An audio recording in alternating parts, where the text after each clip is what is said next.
A alquimia tem sido algo de muito mistérios e segredos. Durante anos, muitos têm tentado buscar os segredos alquímicos. A alquimia envolve misticismo, segredos, e muitos são os que querem adentrar aos portais alquímicos e desvendar os seus mistérios. Existe uma lenda que diz que aquele que descobrir os segredos da alquimia conseguirá deter o conhecimento necessário para transformar o metal bruto em ouro. Outros dizem que isso é papo furado, que a alquimia não existe, mas que todos esses conhecimentos ficaram em um passado esquecido. Hoje vamos conhecer o que é realmente a alquimia.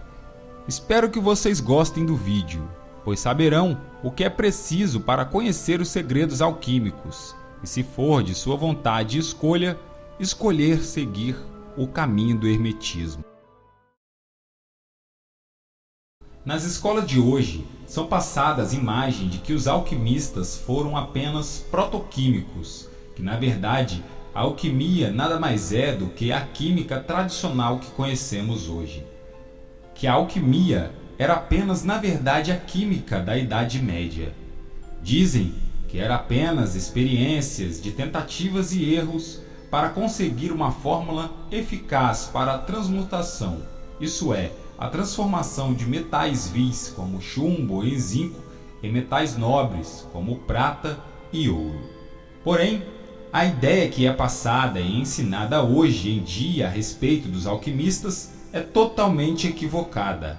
Claro, existiam experimentos baseados em metais e experimentos com base em tentativas de erros.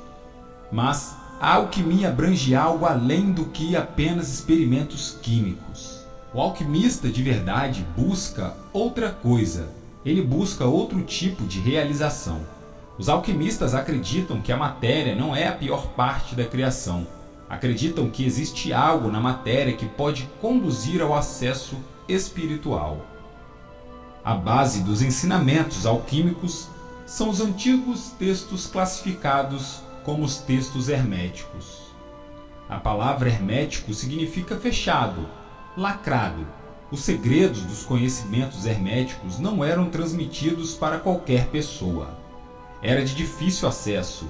Eram para aqueles que estariam dispostos a realmente se entregar pela causa e se aprofundar dentro do seu eu interior. O principal conhecimento da alquimia se encontra no texto da Tábua Esmeraldina de Hermes Trismegisto, que foi transcrita e você encontra hoje no livro Corpus Hermeticus, de Lodovico Lazzarelli. Esse personagem, Hermes Trismegisto, é um personagem um tanto quanto misterioso, muito citado nos compêndios do esoterismo e ocultismo. Mas quem seria esse Hermes Trismegisto? Existe uma linha de investigação que diz que esse personagem foi inventado na Idade Média para justificar certas tradições. Outros acreditam que foi um dos maiores sábios que já existiram na face da Terra. Outros o identificam com a divindade do Egito como o deus Tote, o deus egípcio que revelou a escrita aos homens, muitas vezes representado pela ave Ibis, com o bico longo e comprido, que representa o estilete dos escribas. Seja como for, todos os ensinamentos herméticos que servem de base para os ensinamentos da alquimia se encontram nos escritos da Tábua Esmeraldina, de Hermes Trismegisto. O principal axioma da Tábua Esmeraldina é: o que está em cima é como o que está abaixo, e o que está abaixo é como o que está acima. Esse axioma é fundamental, pois ele ensina que, ao investigar o âmago da matéria, o alquimista teria capacidades de alçar o voo para dentro da alma. Baseado nessa técnica alquímica, de anos de estudo, de profunda investigação, de paciência, no decorrer dos anos o alquimista estaria passando por uma disciplina espiritual que, no final das contas, levaria à transmutação do próprio ser. A famosa expressão que muitos conhecem quando se trata dos alquimistas, transformar metal bruto em ouro. Na verdade, é uma metáfora para que o eu bruto se transformasse no ouro, um ser aperfeiçoado, aprimorado. Outro ensinamento que é fundamental para o alquimista, e não só para o alquimista, mas para todos os estudantes de esoterismo e ocultismo, é a obra chamada Kybalion, de Hermes Trismegisto, que merece um vídeo especial só para isso.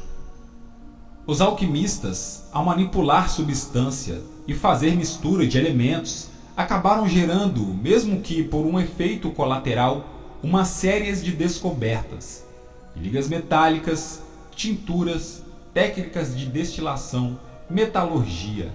Foram muitas vezes descobertas por estes alquimistas, ainda que sem querer. Embora o objetivo não fosse esse, de certa forma, eles contribuíram com a alquimia moderna.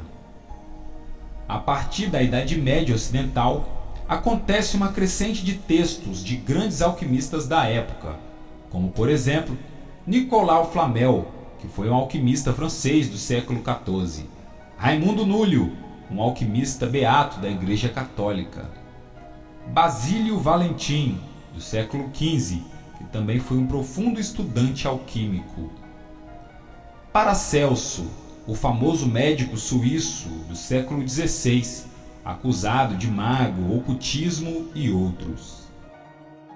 Existem 4 fases essenciais a respeito das operações alquímicas, que são classificadas por estudo da alquimia. A primeira fase é o chamado nigredo. Muitas vezes essa fase do nigredo é associada à noite negra da alma, a qual, querendo ou não, todo estudante de alquimista já passou ou vai passar por ela.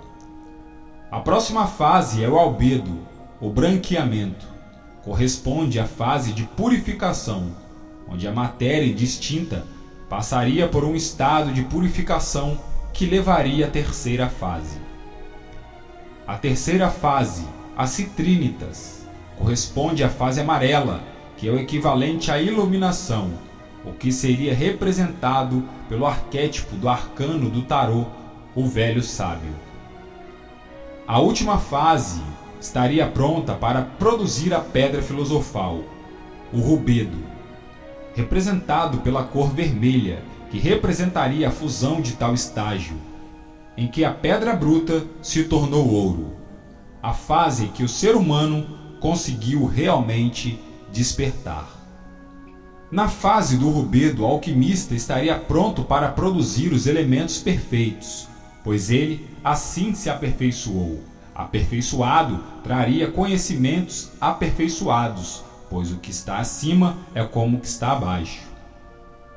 Um desses produtos seria a panaceia, o remédio universal, o elixir da longa vida, a pedra filosofal e, finalmente, o segredo mais procurado pelos alquimistas de todo o mundo, o pó de projeção. A pergunta que você deve estar fazendo é: estes produtos são verdadeiros ou tratam-se apenas de metáfora para aprendermos os mistérios da vida? Grande parte dos alquimistas dizem que sim, são metáforas, que esses produtos realmente não existiram. Porém, existem alguns relatos dizendo que sim.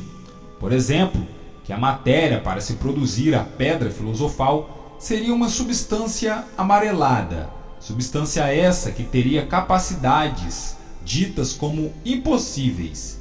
Da pedra filosofal se extrairia uma substância chamada pó de projeção. Esse pó de projeção, uma vez aplicado sobre metais brutos, metais vulgares, teria a propriedade de transformar o chumbo em ouro. Fica a grande questão: isso tudo seria real? Isso tudo realmente existiu?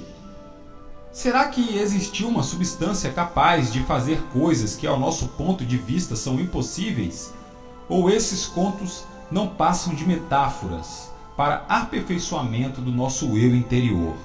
Tudo isso seria as duas coisas, tanto uma metáfora quanto químicas com capacidade além do normal. O hermetista ou alquimista, ele sempre está à procura do aprimoramento do ser. O núcleo de estudo dos hermetistas não envolve apenas estudos alquímicos, mas também estudos voltados para astrologia e cabala judaica. Meus amigos, então se você procura ser um bom estudante de alquimia, você terá muito, mas muito trabalho pela frente, pois o bom alquimista incorpora em seu grupo de estudo as leis herméticas, a astrologia e a cabala judaica.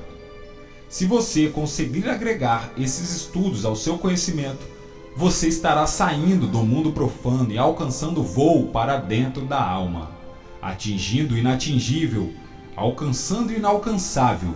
Você estará em rumo à pedra filosofal. Espero que vocês tenham gostado do vídeo. Se gostou, deixe o seu gostei e não se esqueça de comentar algo no vídeo. Isso nos ajuda a crescer nessa imensidão do YouTube. Até a próxima, pessoal. Tchau, tchau.